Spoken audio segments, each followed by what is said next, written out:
அந்த பூ போட்ட பென்சிலில் எழுதுனோம்னா அவ்வளோ அழகாக இருக்கும். பூ போட்ட பென்சில் பின்னாடி ரப்பர் வச்சு வந்துச்சு. அது ஒரு கெத்து எங்களுக்கு. ரப்பர் வச்ச பென்சில் வச்சுருக்கேன்டா நான் அப்படின்னு. அப்புறம் ரப்பரில் டிஃப்ரெண்ட்டாக வந்துச்சு.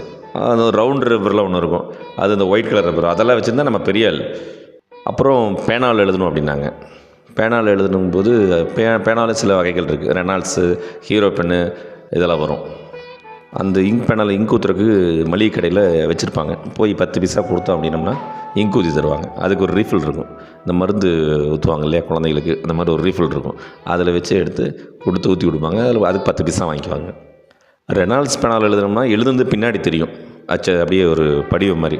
அதனால் ரெனால்ட்ஸ் பேனால் எழுதுனா டீச்சர் அப்போ அடிப்பாங்க. ஹீரோ பேனா, பிரில் பேனா இதெல்லாம் வந்து நம்ம டீச்சருங்க தான் வச்சுருப்பாங்க. நம்மகிட்டலாம் அந்த பேனா இருந்ததுன்னா பெரிய ஆளுக்கும் பெரிய ஆள்.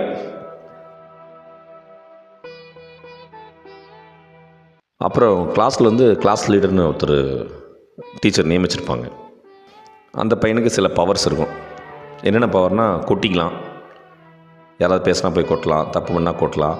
அப்புறம் பேசிகிட்டே இருந்தாங்கன்னா மிக மிக அடங்கவில்லை, மிக மிக அடங்கவில்லை, மிக மிக அடங்கவில்லை, மிக மிக மிக மிக அடங்கவில்லை, இதெல்லாம் எழுதுறதுக்கு ரைட்ஸ் இருக்குது.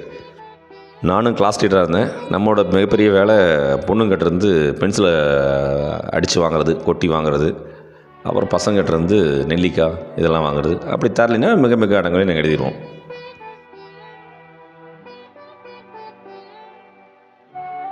அந்த நாள் உருப்படி எந்திரே. நீ வாடா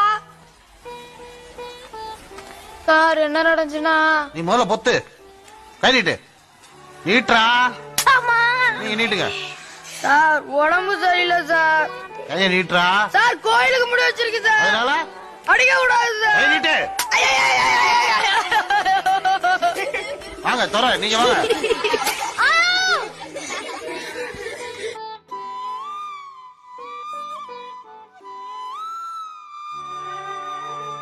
கரண்ட் வந்து அப்போ தான் கொஞ்சம் கொஞ்சமாக வந்துட்டு இருந்துச்சு. எல்லாத்து வீட்டுக்கும் கரண்ட்டு கனெக்ஷன் கொடுத்துட்டு இருந்தாங்க. அப்போ எக்ஸாம் டைமில் மேக்ஸிமம் கரண்ட்டு போயிடும். அப்போ மண்ணெண்ணெய் விளக்கு வச்சு தான் படிப்போம். மண்ணெண்ணெய் விளக்கு வச்சு அந்த இருட்டில் படித்த ஞாபகங்கள் உங்களுக்கு இருக்குன்னு நினைக்கிறேன். எனக்கு நிறையா இருக்குது.